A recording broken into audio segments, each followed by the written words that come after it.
જય જોહાર, જય ભીમ, જય ભીલ પ્રદેશ। હું છું તમારો મિત્ર નવલ ભુરિયા। આ સમય તમે જોઈ રહ્યા છો times of Bhil Pradesh. Times of Bhil પ્રદેશમાં તમારું સ્વાગત છે। દાહોદથી અગત્યના સમાચાર મળી રહ્યા છે। એ શું છે એ આપણે જોઈએ। દાહોદ જિલ્લામાં તૈયાર થયેલા પાકને નુકસાન થતા ખેડૂતોને આર્થિક ફટકો, ત્યારે સિંગવડ તાલુકોમાં પણ ખેડૂતોની કફોડી હાલત જોવો ખેડૂતોની વેદના।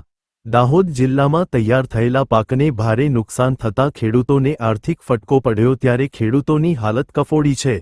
ત્યારે સિંગવડ તાલુકાના ખેડૂતોની દયનીય સ્થિતિ। કમોસમી વરસેલા વરસાદને કારણે ખેડૂતોની આશા પર પાણી ફેરવી દીધું।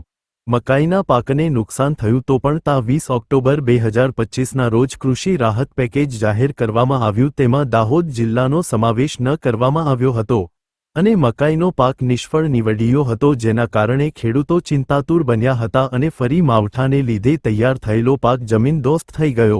પાકેલા દાણામાં પાણી ભરાઈ જવાના કારણે ગુણવત્તા બગડી ગઈ। ખેડૂતોના મોઢે આવેલો કોળિયો છીનવાઈ જતા લાખો રૂપિયાનું આર્થિક નુકસાન વેઠવાનો વારો આવ્યો છે।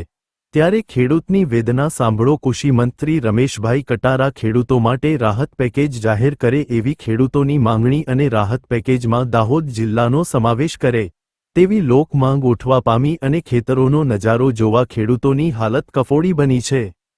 હા સાહેબ, અમારે આ કમોસમી વરસાદથી અમારા ક્યારા ફૂલ ભરાઈ ગયા અને ડાંગર બી મહીથી અમે બાથે ભરીને કાઢીએ છીએ અને અમારું ખૂબ જ નુકસાન થયું છે અને અમને સહાય આલો એવી અમારી વિનંતી છે।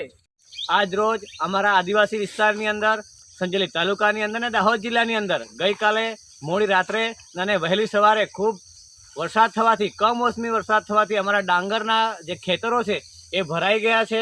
જે લણણી કરેલી હતી ડાંગરની એ પણ પાણી ભરાઈ જવાથી નુકસાન ખૂબ જ મોટું થયું છે, જેથી કરીને અમારા 129 વિધાનસભાના ધારાસભ્યશ્રી અને કૃષિ મંત્રી એવા રમેશભાઈ કટારા સાહેબને અમારી ખેડૂતો વતી મારી અપીલ છે કે આપણા જે ખેડૂતો છે એમને યોગ્ય વળતર આપવામાં આવે, યોગ્ય પેકેજ જાહેર કરવામાં આવે અને એમને મદદ કરવામાં આવે એવી અમારી માંગણી છે। આ સમાચારમાં આપણે વિસ્તારપૂર્વક જોયું। આને લઈને તમે શું કહેવા માંગો છો, તમારી શું રાય છે એ તમે કોમેન્ટ બોક્સમાં લખજો અને જણાવજો। અને આ times of Bhil Pradesh channel એ આપણી છે, એને સબસ્ક્રાઇબ નહીં કરી હોય તો સબસ્ક્રાઇબ કરજો, શેર કરજો અને આ ચેનલને સપોર્ટ કરજો।